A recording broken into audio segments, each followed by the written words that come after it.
All right, welcome to Market Proof, StepStone Realty Podcast. I am Dan Francis, and I am the CEO and co-owner of StepStone Realty.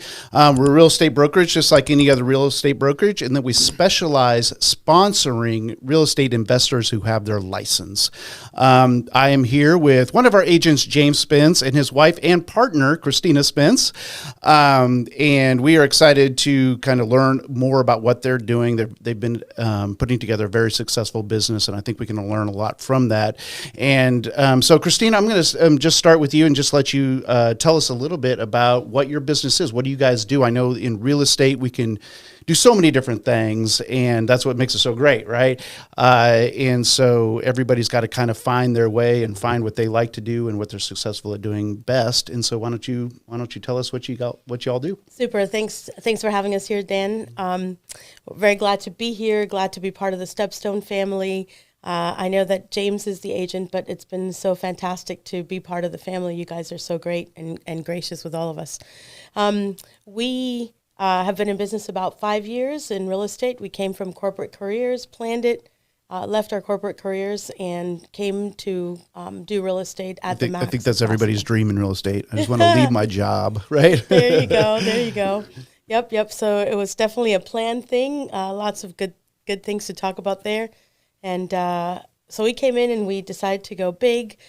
We definitely wanted to be able to do every type of acquisition and disposition. So if it's legal, we're able to do that. We do flips, rentals. We lend money to other investors. We have the ability to do wholesales, pretty much everything that's out there. So that's been a great winning strategy for us. We're here in the Dallas-Fort Worth, North Texas area. And James has his license, which has been fantastic in our business. And so, yeah. Fantastic. So, you all came in and you started doing this business in 2018. Things were pretty hot then, and they continued to get hotter and hotter and hotter. We're experiencing now a little bit of change in that. James, why don't you kind of share with us, we talked a little bit about it earlier today, and I thought you made some fantastic points, so I'm excited that people are going to hear this. I mean, you need to make some changes in your business, right? Can you tell us a little bit about what the changes are you're making in your strategy, your business to deal with this changing market? You bet. So thanks for having us, Dan. Love having the opportunity to talk about the stuff we all love, which is real estate and how Absolutely. to do it. Yep. For us, in looking at what's happening in the market, it's really not clear. Is the market going to get worse than it is? Is it going to stay kind of consistent with where it is? And since we don't know, we're just kind of taking a pretty disciplined posture. And the way that we're doing that relative to how we've done things in our business up until now, we're trying a couple of things. One is we're going to be super disciplined on how we're buying. We want to make sure we don't overpay. If it comes to we're kind of borderline, maybe we should do this deal, maybe we shouldn't. We'll probably opt for shouldn't if it's, a question of, being able to pay the right price for it. So in general, being a little bit more conservative about Absolutely. your buying formulas. Absolutely. So we've reduced our buying matrix by about 5%, and we may reduce it another 5%, just depending on, we feel comfortable where we are now, but we're prepared to go a little bit lower. In addition, we want to stay to where the after repair value of whatever we acquire is going to be at or below the median in the county, wherever that is. So here in Dallas County, MetroTex just released data yesterday. I think average home price is $350 in Dallas County, about $346 in Tarrant County, if I remember. And so we want to buy things that once we buy them, once we rehab them, once we put them back on market, they're going to be at or below that price. And the reason for that is while that's the median, in the world where we live, there's actually a whole lot more buyers. It's more like a mean. And so there's a lot more buyers in the space below that. So that'll reduce days on market. It's just a bigger buyer pool. Everyone's concerned about interest rates. That's always difficult to gauge. Where is that going to be? But we do know it's higher than it's been. So affordability has been a big question. And so the lower you stay in finished, product price, the more people are going to qualify. Sure. That median price probably also falls or, is based upon data from, the last few months, and interest rates have probably dropped some people even below that median Correct. that weren't there before. That You could got it. afford 400. Now they're looking at 280 because of Exactly. the higher payments. Exactly. So that makes perfect sense. I think that's a great strategy. Do you have any? You'd say you're just out there wholesaling, for example. You're not doing Yep. flips, so you're not looking necessarily as acquiring a property and then Right. having to do a rehab and worried about what it's going to sell for at the end. What kind of advice would you give to someone who's just out there doing wholesaling? Is how they need to adapt to this market? So I think somebody that's wholesaling needs to look at the same things. So even though they're not planning on taking the project down to do the rehab and put it back on market, they're going to be selling it to someone who is. So they really need to look at really the same stuff, and they're, where there's going to be a bigger buyer's market for the end buyer, there's going to be a bigger buyer segment in investors in that space. So I would look at the same things and make sure that as you're contracting a house that you plan on assigning or wholesaling, that there's still going to be a viable profit for your end buyer, the investor buyer. Along with that, you probably want to buy, whether you're wholesaling or flipping, projects that are going to be kind of shorter term. We're trying to not get involved in things that are going to be extremely dragged out because we simply don't know what the market's going to do.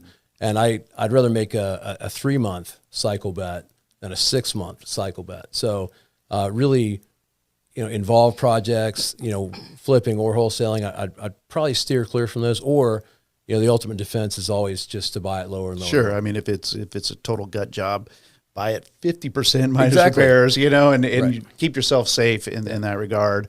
I think, we probably have noticed, and I'm sure you noticed that a lot of times wholesalers have been a little slow to adapt to this changing market, and the prices they're putting out there, while they might have been able to sell those properties, 6 months ago, they're having a little trouble with that now. Right. Certainly in 2008, 2009, that's why, half the wholesalers stopped being wholesalers and went and found real jobs. Yep.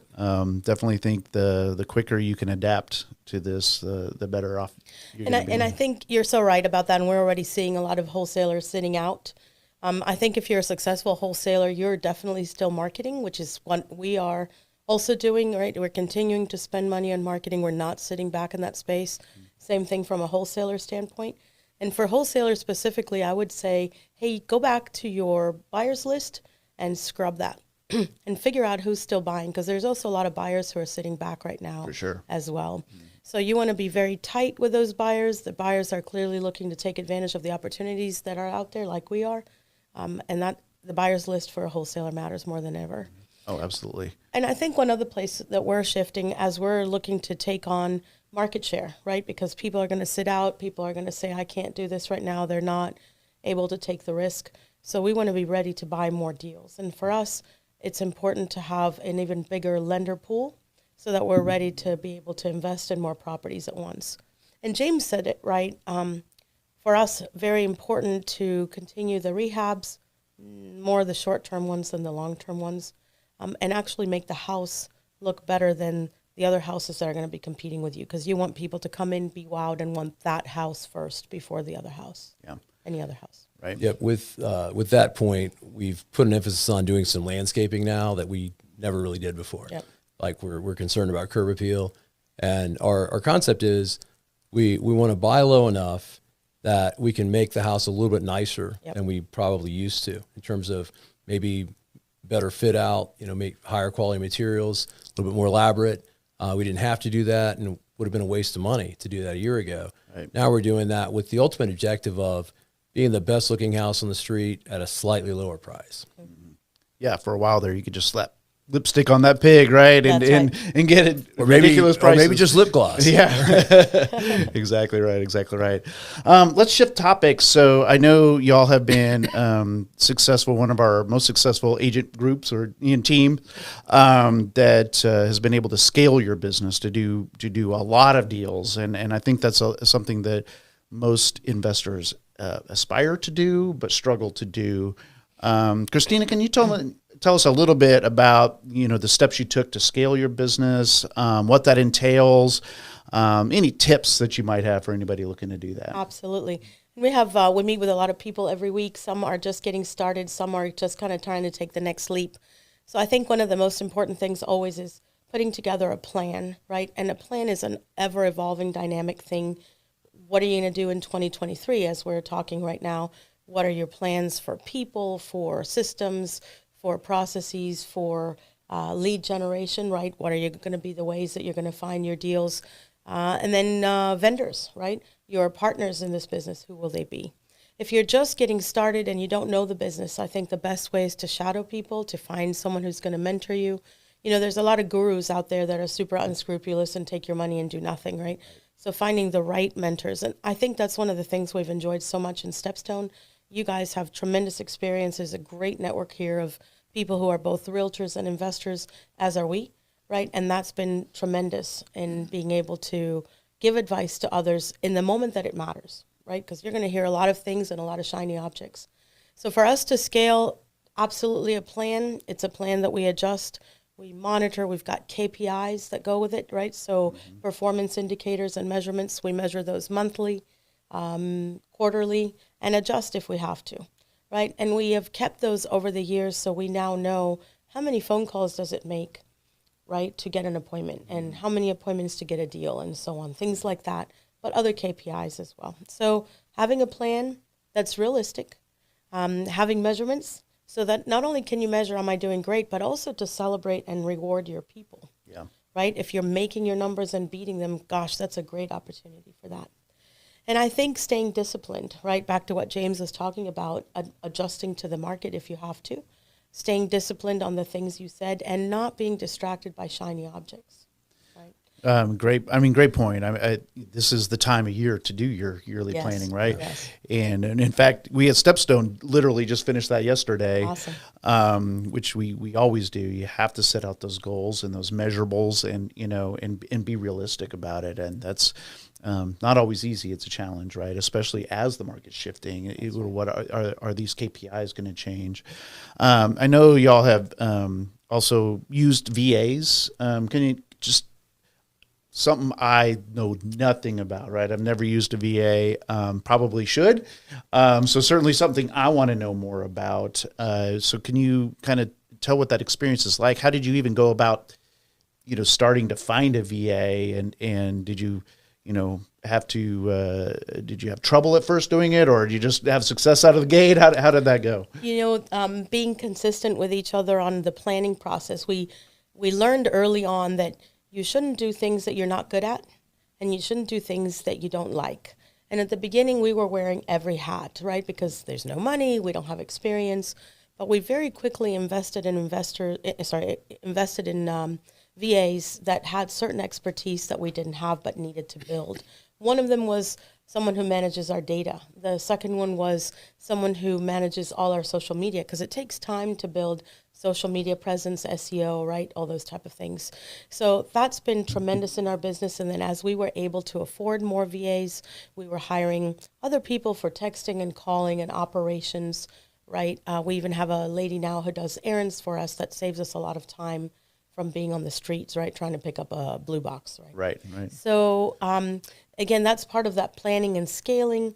I will definitely say most of the people are super capable, right?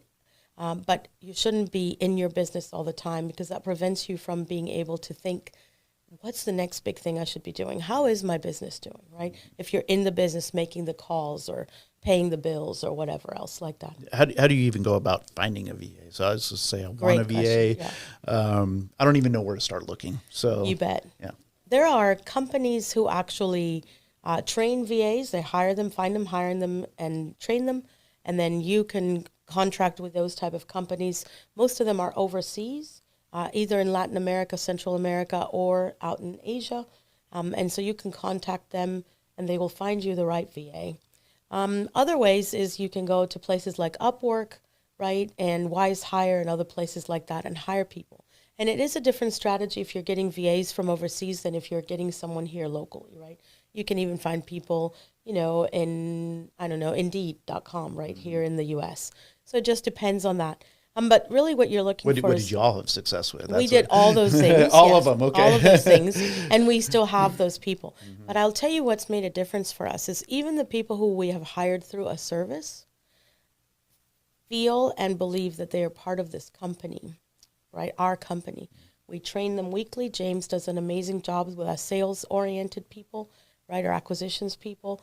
I work with more of the operations and marketing people, but they belong to us, to JCA. They might work and get paid by someone else, some of them, but they are part of the team, and their success is everybody's success, and the failure, same thing, right? When you have a small company, you got to make people feel like they belong and be responsible and accountable for what they're doing, but also celebrate those successes. So we've been really due diligent in the last 4.5 years that we've had people join us, that they feel this way. So Christina wanted to hire 2 VAs pretty early on, and I felt like it was way too early. And I finally just caved and said, you know what, fine. You manage them, you run them. You know, I think it's early, and I don't think we have the need just yet. Excuse me. The concept behind a VA is it's like a computer. It's only going to be as smart as what you put in it. So if you don't have a clearly defined set of roles and responsibilities for them, there's really no way for them to be successful for you. And so I didn't feel like we were there with the first 2. Well, the ones that she hired, they're still with us today. They're an amazing part of the team. Because Christina did have a much clearer vision than I did of how we're going to utilize these people. So would you say that Christina was right and you were wrong? On this particular topic, hands down. Wait, was that on video? Was that on video? Can I have a copy? That's going to get edited out, I'm sure. No, she absolutely was, and that's why I say that. Since then, as we talked to a lot of other REI owners like ourselves. When they fail, it's typically because they don't have a clear mission plan for, what do I need the VA to do? And it's similar to hiring a salesperson, but you don't have a good plan of attack. You just say, well, go do that sales stuff, right? Well, how can they be successful in that mode? On the other hand, if you say, well, I want you to go do these specific activities, and here's how you're going to track it, and here's how we're going to capitalize on that, and here's, how we'll, turn that into a force multiplier. It's totally different if you just like, well, I got a VA, they kind of know what to do. So, hey, go do that VA thing. That won't be successful.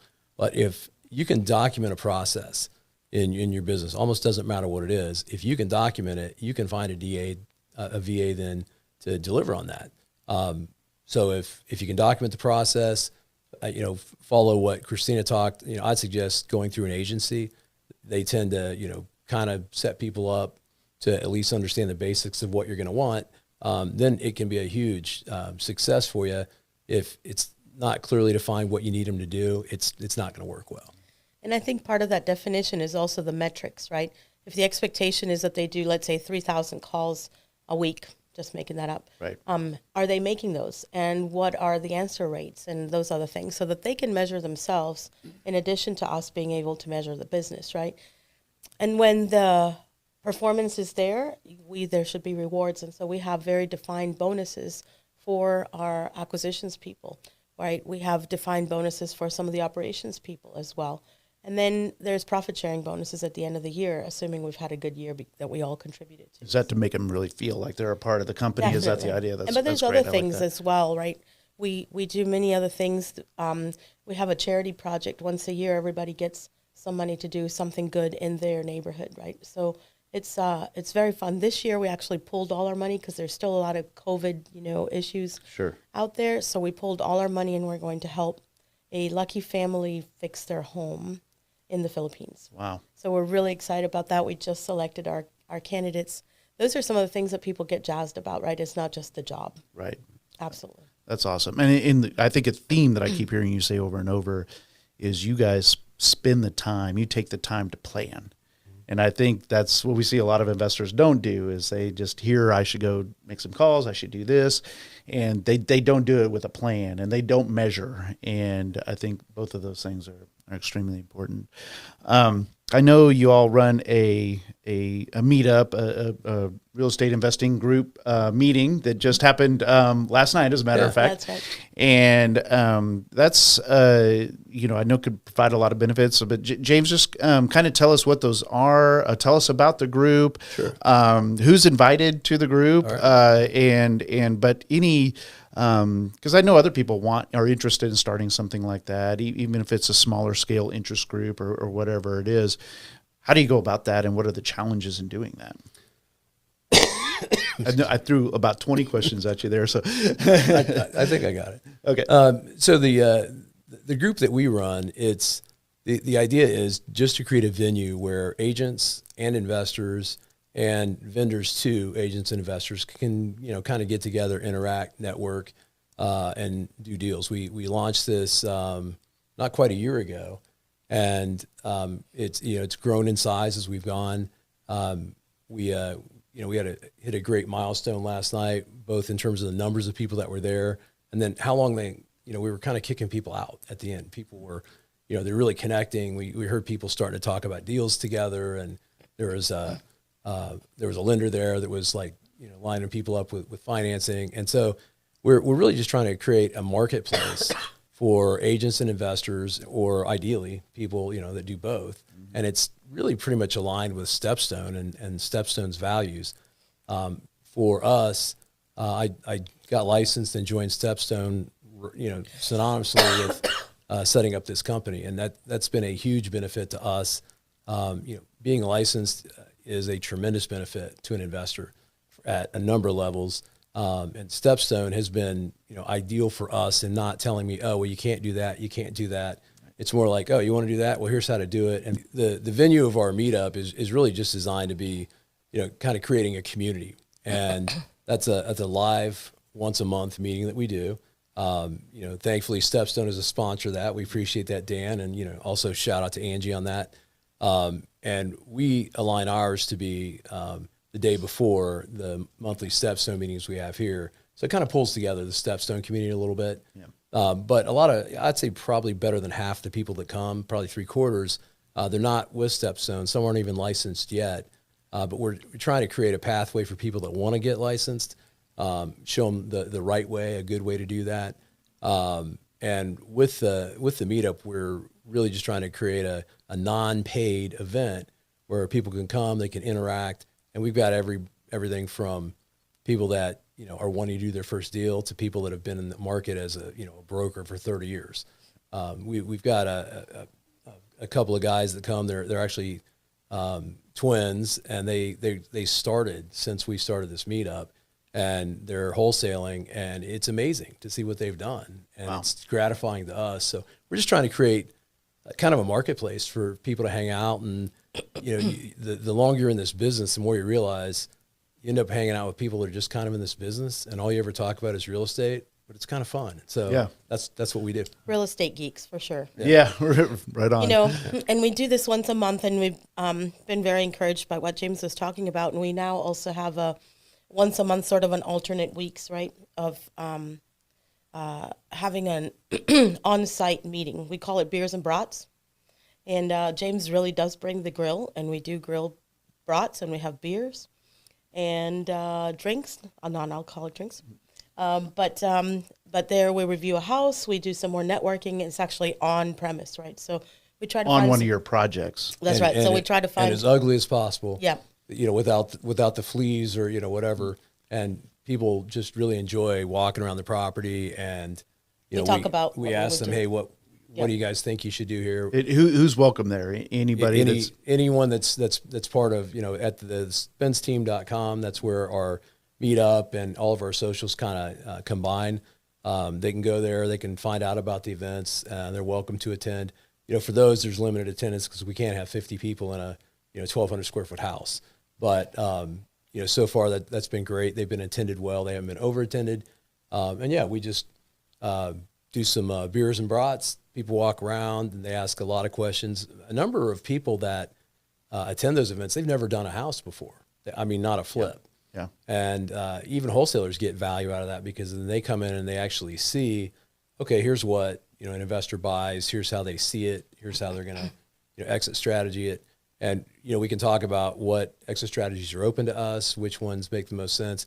We kind of get a consensus on, okay, what would the group do? And then we tell them what we're actually doing. Yeah. So it's really fun. Talk about the financials, talk about everything. We're very transparent about it. Hopefully it's a good deal because we bought it, right?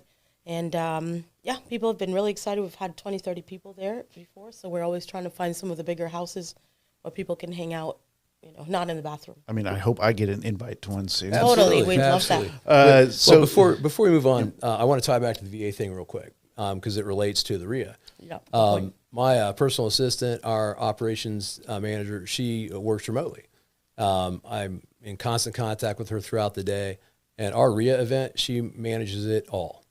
I mean, the entire thing, front to back. She and I work together to kind of come up with, what's the game plan each month.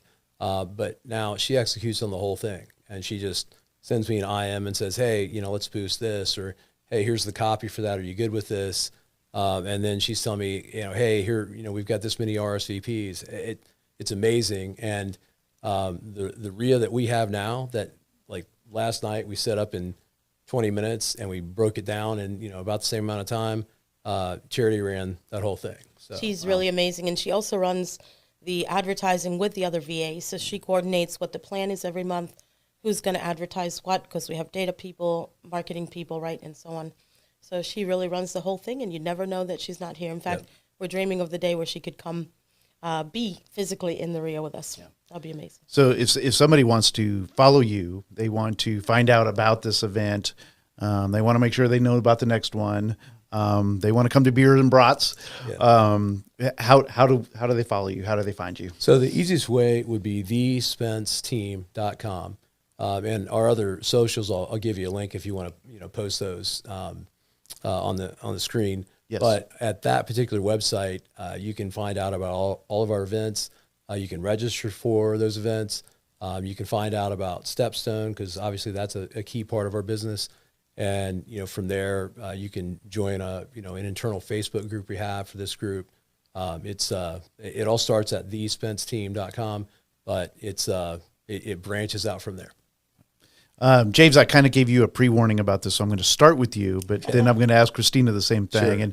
And I just want to end this, with some good tip or information, or what can you give new investors or investors who even are experienced, but what's a takeaway tip that you can give them that you felt has been, key to your success in this business? So I like that question because we're in a period of flux. And you mentioned at the beginning of the podcast that we launched in 2018, and it was a vastly different market than what we're in today. But it kind of ramped up from there because it wasn't nearly as crazy in 18 as it was, in 21 and early 22. Right. And so if you're looking at things one way, well, I'm a wholesaler, then the market can kind of defeat you, right? But if you're looking at multiple strategies, it's easiest to illustrate probably on the agency side. If in the past year you were just getting started as an agent and all you were able to pursue was buyer's agency, and that was a beating, right? You'd go out and show 5 homes on a Saturday, write 5 offers, and maybe not even get a response, right? It was, I can't imagine what it was like for somebody launching agency business in 22 and all they could do is buyer's agency. Well, you think about the shift that we're in right now, the market's coming back to a point of equilibrium. In the local markets here, we're at about 2 months inventory, which is still short, but double what it was. Right. And I don't think anyone would be surprised to see us in a buyer's market in no time at all. And so from there, somebody that is good at buyer's agency, all of a sudden it's gonna, you're gonna be a rock star to be a buyer's agent, and it's gonna be, not very fun to be a listing agent. Right. So if you're always looking at your business wherever you fall, on the investor side, on the agency side, if you try not to put yourself just at one place, I'm only a buyer, I'm only a seller, that's going to be the way to where you don't have to care so much about what the market does. You can just participate in whatever it does. And same thing on the investor side, where wholesaling, you probably have to change your model a little bit, but wholesaling can always exist if you're running lean. For flippers, they're going to have to do things differently. All through the whole scale. If you're just willing to shift with what the market's doing and not just rely on one strategy and one source of income, those are the people that are going to survive and out and out thrive in the coming market. Right. Hey, Christina, same question. What tips can you give the listeners? I think that's always also a great question. I think we talked a little bit about planning earlier. I think being where you have a very realistic plan for where you are in your business and what the year looks like in the market, and executing on that without delays. right? Because the year can get away from you very fast. I think the second part is surrounding yourself with people who are better than you, more experienced than you, who have broad vision like you or better than that. And having the right partners, because there's no way everybody could do everything themselves. Just like you always have to have title office, right, in order to execute on a deal like that. There's many other partners, right, full-time, part-time, VAs, independent partners that should be able to help you get to the next place and network, because you're hearing things everywhere you go that you might have not thought yourself. And the third part is celebrate big and small successes, right? With your people, if you have people, reward them. But also take time to reward yourselves. We're always looking as entrepreneurs as to the next thing, right? Yeah. Or we executed 98% instead of 105%. Okay, well, 98 is not as good as 105, but it's still an amazing number. Still pretty good, right? You gotta keep that rolling. And really, I think real estate could be a very lonely place. So I say surround yourself with other like-minded real estate people, because we're weird and we kind of like it that way. Right? I think that's true in any business, right? That's right. I mean, if you want to be successful at doing it, surround yourself with other people who are successful doing right. it. So Dan, you're the CEO at StepStone, and obviously anybody that's viewing the podcast, if they reach out to you, they know what you're going to say. That hey, StepStone is awesome. StepStone is great. I want to lay that out that anyone that sees or hears this that wants to get some feedback about StepStone, have them reach out to me at thespenceteam.com, because I'm a huge believer, as you know. I'm not employed by StepStone. I'm not compensated by StepStone, but I'd be happy to talk with anyone that's either an agent already or considering becoming an agent about how that's worked for us, and would be happy to give them some unbiased feedback. Awesome. Thank you so much for doing that. That's great. You bet. James, Christina, can't thank you enough for being here, providing such, just tremendous insight to investors and agents out there and how they can be successful. I'm Dan Francis. This is Market Proof, because we really do believe if you have your license and you do investing and you have all the activities and all the tools, you can make yourself market proof. And I think James brought that point home really, really well. We do a lot of education activities. Please check us out on StepStoneTexas.com for our upcoming CE credit classes all about investing. How crazy is that, right? So we will look forward to seeing you next time. Thank you very much.